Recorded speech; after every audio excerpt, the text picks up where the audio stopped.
ថ្ងៃនេះឡើងទៅផ្សារស្វ័យរៀងមួយផ្លែដើម្បីទិញរបស់របរមួយចំនួនប្រើប្រាស់ប្រចាំថ្ងៃហើយទៅជួបលោកយាយចាស់ៗដែលជាម៉ួយលក់បន្លែពេលថ្ងៃត្រង់ឃើញគាត់ហៅទិញអញ្ចឹងក៏ជួយទិញបន្លែរបស់គាត់នឹងបង្ហើយអញ្ចឹងបងប្អូនហើយបើថានៅផ្ទះវិញបន្លែមិនខ្វះអីទេដោយសារតែឃើញគាត់ចាស់ៗអញ្ចឹងទិញជួយបង្ហើយគាត់ចាប់ឲ្យគាត់បានទៅផ្ទះហើយណាមួយបន្លែដែលលោកយាយចាស់ៗលក់គឺជាបន្លែធម្មជាតិដែលពួកគាត់ដាំដោយផ្ទាល់ដៃបេះបន្តិចបន្តួចយកមកលក់ប្រចាំថ្ងៃអញ្ចឹងបងប្អូនហើយទិញបន្លែបានហើយក៏ទិញកំពឹសនឹងបានមួយស្បោងដែរលេជាមួយនឹងកូនចង្វាបងប្អូននឹកឃើញចង់ញ៉ាំស្លសឡក់ហត់រៀងក្តៅអញ្ចឹងត្រូវតែម្ដងបាទនិយាយពីបន្លែនៅផ្ទះវិញដូចជាសម្បូរបែបដែរប៉ុន្តែបន្លែខ្លះអត់ទាន់ដល់អាយុប្រមូលផលដូចជាល្ពៅជាដើមនៅតូចៗអញ្ចឹងបងប្អូនប៉ុន្តែយើងអាចប្រើបន្លែផ្សេងជំនួសបាននៅផ្ទះនឹងហើយដល់ឃើញមានល្ពៅលក់ស្រាប់លេជាមួយនឹងនងអញ្ចឹងដល់ឃើញញ៉ាំជាមួយនឹងស្លសឡក់ក្តៅក៏ទិញយកមកស្លញ៉ាំដើម្បីបង្ហាញបងប្អូនផងដែរហើយចំពោះបន្លែប្រមាណប្រភេទនេះបងប្អូននៅសិតតែបន្លែបែបធម្មជាតិដែលយើងអាចធ្វើម្ហូបយ៉ាងឈ្ងុយឆ្ងាញ់ហើយគឺជាទម្លាប់មួយដែរបងប្អូនសម្រាប់គ្រួសារនាងខ្ញុំពេលខ្លះអត់បន្លែមកពេលអត់បានទេឲ្យតែបានបន្លែច្រើនមុខយកមកស្លអញ្ចឹងចូលចិត្តគ្រប់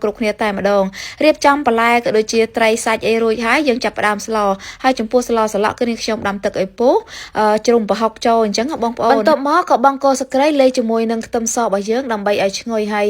បន្ថែមទឹកត្រីអំបិលប៊ីចេងស្ករតាមការចូលចិត្តឬក៏តាមបរិមាណនៃសម្លរបស់យើងមកហើយយើងទុកឲ្យទឹកសម្លរបស់យើងចូលជាតិគ្នាបានល្អហើយគឺយើងបន្ថែមបន្លែរឹងមុនដូចជាល្ពៅនិងនងចូលមកដើម្បីឲ្យឆ្អិនហើយចេញជាតិផ្អែមពីក្នុងបន្លែរបស់យើងហើយចាំយើងបន្ថែមជ្រលងរបស់យើងតាមក្រោយអញ្ចឹងបងប្អូនហើយនឹកឃើញក្តៅអញ្ចឹងនឹកឃើញឃ្លានបាយម្ដងទៀតជាពិសេសបានញ៉ាំជាមួយនឹងម្ទេសហិលហើយបន្ទាប់ពីយើងបង់ជ្រលងហើយគឺយើងកូរចុះកូរឡើងដើម្បីឲ្យសព្វចូលគ្នាហើយក៏បន្ថែមជាមួយនឹងកំពឹសលាយជាមួយនឹងកូនចង្វាចូលមកបងប្អូនទុកមកចំអិនកំពឹសរបស់យើងជាមួយនឹងត្រីចង្វានេះគឺឆ្អិនរួចរាល់ហើយចុងក្រោយបង់ជាមួយនឹងម្អមឈ្ងុយទៀតរឹតតែឆ្ងាញ់ហើយរឹតតែឈ្ងុយអញ្ចឹងបងប្អូនចំពោះសម្លសឡក់មួយមុខនេះគឺជាមុខម្ហូបបែបបុរាណដែលចាស់គាត់ស្លហូបតាំងពីយូរណាស់មកហើយពេលខ្លះមានបន្លែច្រើនជាងហ្នឹងក៏បានដែរសម្លដែលសម្បូរទៅដោយបន្លែច្រើនមុខលាយជាមួយនឹងកូនត្រីចង្វាកំពឹសអញ្ចឹងបងប្អូនសម្បូរទៅដោយវីតាមីននិងប្រូតេអ៊ីនដែលជួយឲ្យរាងកាយរបស់យើងនឹងរឹងមាំបានល្អទោះមានបន្លែផ្លែឈើធម្មជាតិញ៉ាំច្រើនយ៉ាងណាក៏ដោយក៏អត់គ្រប់គ្រាន់សម្រាប់រាងកាយដែរដោយសារអាយុយើងកាន់តែចាស់អញ្ចឹងបងប្អូនជាពិសេសគឺក្រពះពោះវៀននឹងតែម្ដងថ្ងៃនេះណែនាំបងប្អូនទាំងអស់គ្នាអំពី probiotic គឺជាវីតាមីនជំនួយដល់ក្រពះពោះវៀន